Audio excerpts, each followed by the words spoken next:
Good morning student. देखो जो बेटा क्लास +1 है उसमें हमारा जो सेकंड चैप्टर चल रहा है breathing and exchange of gases, उसमें हमारा नेक्स्ट टॉपिक आएगा एक्सचेंज ऑफ गैसेज।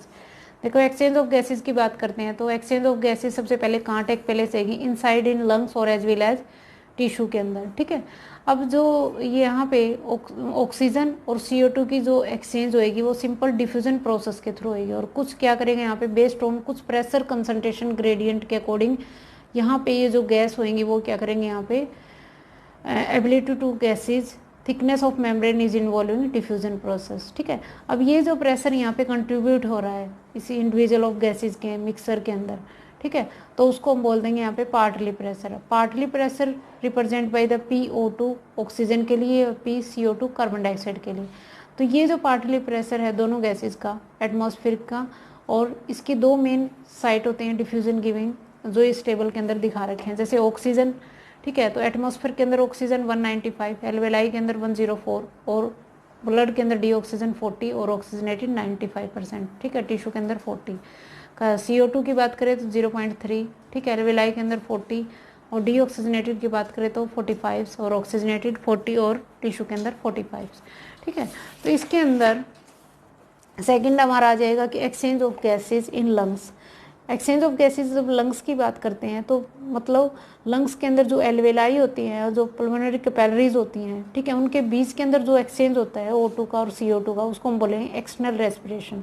अब जो वॉल होती हैं एल्वेलाई की वो थिन होती हैं, ठीक है, इसमें काफ़ी सारे ब्लड कैपिलरीज होती हैं और ये मेन एक जो शीट मतलब एक तरह से sheet of flowing of bloods जिसको हम रेस्पिरेटरी मेम्ब्रेन बोलेंगे। अब ये 3 अलग अलग लेयर से मिलकर बनी होती है। पहले क्या आएगी, थिन स्क्वेमस एपिथेलिया की आएगी, दूसरी यहाँ पे एंडो एल्वेलाई कैपिलरीज की आएगी और थर्ड यहाँ पे क्या आएगी, बेसमेंट मेम्ब्रेन बिटवीन देम्स। इन दोनों के बीच के अंदर क्या आएगी, बेसमेंट मेम्ब्रेन आएगी। ठीक है, तो यहाँ पे जो respiration membrane has a limit exchange of gases between alveoli and pulmonary, उसको हम क्या बोलेंगे, डिफ्यूजन कैपेसिटी। अब डिफ्यूजन कैपेसिटी की यहाँ पे डेफिनेशन आएगी, the diffusion capacities may be defined as the volume of a gas diffuse through 1 mm per minute in pressure. ठीक है, डिफरेंस इन 1 mmH। तो डिपेंड अपॉन करेगा ये जो प्रेशर है वो कुछ अलग अलग सोलिबिलिटी ऑफ CO2, ठीक है, जो 25 से लेके 20 से लेके 25% हायर देन होती है O2 से। ठीक है, the amount of CO2 diffuse करेगा डिफ्यूजन मेम्ब्रेन्स के through per unit partly pressure अगर ज़्यादा होएगा एज कम्पेयर टू O2। अब इसके अंदर कि जो पार्टली प्रेशर होते हैं एल्वेलाई में के अंदर थोड़ा हाई होता है then the deoxygenated blood capillaries के अंदर। तो पार्टली प्रेशर ऑफ CO2, ठीक है, वो इज़ हायर और ऑक्सीजनेटेड के अंदर 45 एंड एल्वेलाई के अंदर यहाँ पे 40 between the alveoli of the blood. Next आता है इसके अंदर टिश्यू। अब टिश्यू के अंदर जो एक्सचेंज गैसेज होता है इनसाइड द ब्लड कैपिलरीज उसको हम बोल देंगे इंटरनल रेस्पिरेशन। यहाँ पे पार्टली प्रेशर जो ऑक्सीजनेटेड एंड डीऑक्सीजनेटेड होता है हायर होता है। ठीक है, ऑक्सीजनेटेड ऑक्सीजन का 95% होता है। ठीक है, और टिश्यू के अंदर यहाँ पे कितना आ जाएगा, 40%। तो ऑक्सीजनेटेड जो blood lesser than the 40 than the tissue of 45। Next इसके अंदर आएगा टॉपिक ट्रांसपोर्ट ऑफ गैसेज। कहता है कि जब ट्रांसपोर्ट ऑफ गैसेज की बात करते हैं तो सबसे पहले हम क्या करते हैं ट्रांसपोर्ट ऑफ गैसेज के अंदर कि मान लो हमारे ब्लड के अंदर ऑक्सीजन कितनी 97% कहाँ पे, RBC सेल के अंदर। ठीक है, और वो ऑक्सो हीमोग्लोबिन करेंगे। ठीक है, नेक्स्ट अगर हम CO2 की बात करें और दूसरी जो O2 है ऑक्सीजन है वो 3% जो रहेगी वो हमारे डिजोल्व प्लाज्मा के अंदर ट्रांसपोर्ट होती है। अब जब हम CO2 की बात करते हैं तो CO2 के अंदर 70% तो यहाँ पे कार्बोनेट की फॉर्म में जाएगी वो। ठीक है, और दूसरा जो बच गया यहाँ पे 20 से 25% RBC और 7% यहाँ पे प्लाज्मा की फॉर्म में। ठीक है, तो उसमें यही चीज़ दिखा रखी है कि मान लो हीमोग्लोबिन जो होता है रेड कलर वो RBC के साथ कंबाइन करेगा। ठीक है, तो इसमें डिजोल्व फॉर्म के अंदर ऑक्सो हीमोग्लोबिन ऑक्सीजन कंबाइन करके ऑक्सो हीमोग्लोबिन बना देगा। अब ऑक्सो हीमोग्लोबिन बनाएगा तो हीमोग्लोबिन कंटेनिंग जैसे हेल्दी पर्सन में यहाँ पे 15 से लेकर 100 ml होएगा, 1 कैपेसिटी कंबाइनिंग टू द 3.4। ठीक है, ब्लड के अंदर when the blood reach in oxygen concentration अगर कम हो जाएगी तो नॉर्मली कंडीशन अप्रॉक्सीमेटली वहाँ पे विग्रस के अंदर थोड़ा सा ज़्यादा हो जाएगा। ठीक है, तो ये चीज़ इसके अंदर दिखा रखी है। नेक्स्ट इसके अंदर आता है oxygen dissociation curve. Oxygen dissociation curve में क्या होता है कि अमाउंट ऑफ ऑक्सीजन कितनी बाइंड करेगी हीमोग्लोबिन के साथ, उसको हमने क्या करना है, डिटरमाइन करना है, इसलिए हम उसको बोलेंगे ऑक्सीजन डिसोसिएशन। तो ये हम कर्व एक्सप्रेस करेंगे पार्टली प्रेशर में, ठीक है। Atmospheric pressures can not be binding beyond the, अगर वो सेंचुरेटेड से के लेवल से उसका कम होएगा तो वो उसके साथ क्या करेगी, बाइंड नहीं कर पाएगी। तो at the 50% saturated 100 ml set at the PO2 oxygen जो होगी वो क्या कर देगी, फ्री फ्रॉम ऑक्सीजन। अब ये जो कर्व है, when the percentage of saturated haemoglobin with the oxygen plotted diagram, जैसे ये डायग्राम शो हो रहा है तो ये सिग्मॉइड फॉर्म के अंदर क्या करेगा, एस शेप के अंदर आ जाएगा, तो इसको हम बोलेंगे ऑक्सीडेशन डिसोसिएटिव कर्व।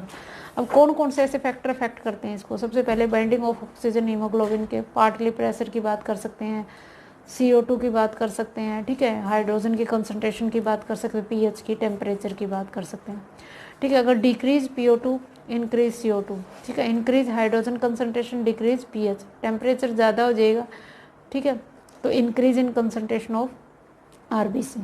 नेक्स्ट इसके अंदर आता है बोर इफेक्ट। अब बोर इफेक्ट में क्या होता है कि इन दिस टिश्यू के अंदर क्या आएगा, इन दिस टिश्यू में देर इज इंक्रीज CO2 की कंसंट्रेशन ज़्यादा हो जाए तो is also increase hydrogen ion की कंसंट्रेशन भी ज़्यादा हो जाएगी, ठीक है। क्यों, क्योंकि वो वाटर के साथ रिएक्ट करके कार्बोनिक एसिड बना देगा, जैसे यहाँ पे CO2 है प्लस वाटर है, ठीक है, तो ये हमें कार्बोनिक एनहाइड्रस के अंदर, फिर कार्बोनिक एनहाइड्रस यहाँ पे ब्रेकअप करेगा हाइड्रोजन के अंदर, और तो ये जो फैक्ट मतलब यहाँ पे both these factor of haemoglobin give up more oxygen, तो ये बोर नाम के साइंटिस्ट ने इसको क्या किया था, डिस्कवर किया था, इसलिए इसको बोर इफेक्ट या बोर शिफ्टिंग के नाम से जानते हैं, ठीक है। नेक्स्ट आता है इसमें ट्रांसपोर्ट ऑफ CO2। कैसे ट्रांसपोर्ट ऑफ CO2, वही 3 फॉर्म के अंदर होगी, डिजोल्व फॉर्म में, कार्बोनेट की फॉर्म में और कार्बोऑक्सो हीमोग्लोबिन की फॉर्म में। अब डिजोल्व फॉर्म के अंदर तो वही 5 से लेकर 7% CO2 ट्रांसपोर्ट इन ए डिजोल्व स्टेट के अंदर, ठीक है।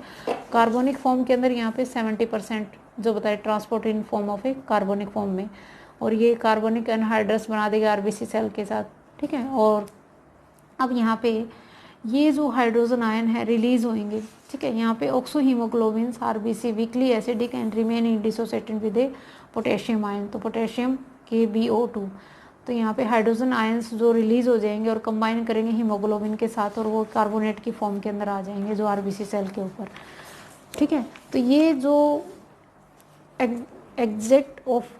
एग्जिट हुआ कार्बोनेट की फॉर्म में, consider change ionic balance of plasma membranes, यहाँ पे क्लोराइड आयन जो होंगे वो डिफ्यूज कर देंगे प्लाज्मा मेम्ब्रेन और मेंटेन इन आयनिक बैलेंस। अब ये जो पोटेशियम और जो क्लोराइड आयन है इसका जो एक्सचेंज हो रहा है, ठीक है, तो ये हमारा क्या आ जाएगा यहाँ पे क्लोराइड शिफ्ट, ये क्लोराइड शिफ्ट मतलब बोलेंगे इसको कि मूवमेंट ऑफ क्लोराइड आयंस, इसलिए इसको हेम्ब्रिंग फिनोमिना के नाम से भी जानते हैं। Cut electrochemical neutrality of RBC in plasma, तो क्लोराइड यहाँ पे इन्वॉल्विंग, जैसे RBC के अंदर इन्वॉल्व हो गए, कंबाइन करेंगे विद द पोटेशियम आयन के साथ तो पोटेशियम क्लोराइड बना देंगे, ठीक है, और हाइड्रोजन कार्बोनेट्स इन प्लाज्मा के साथ कंबाइन करके सोडियम हाइड्रोक्साइड कार्बोनेट बना देंगे।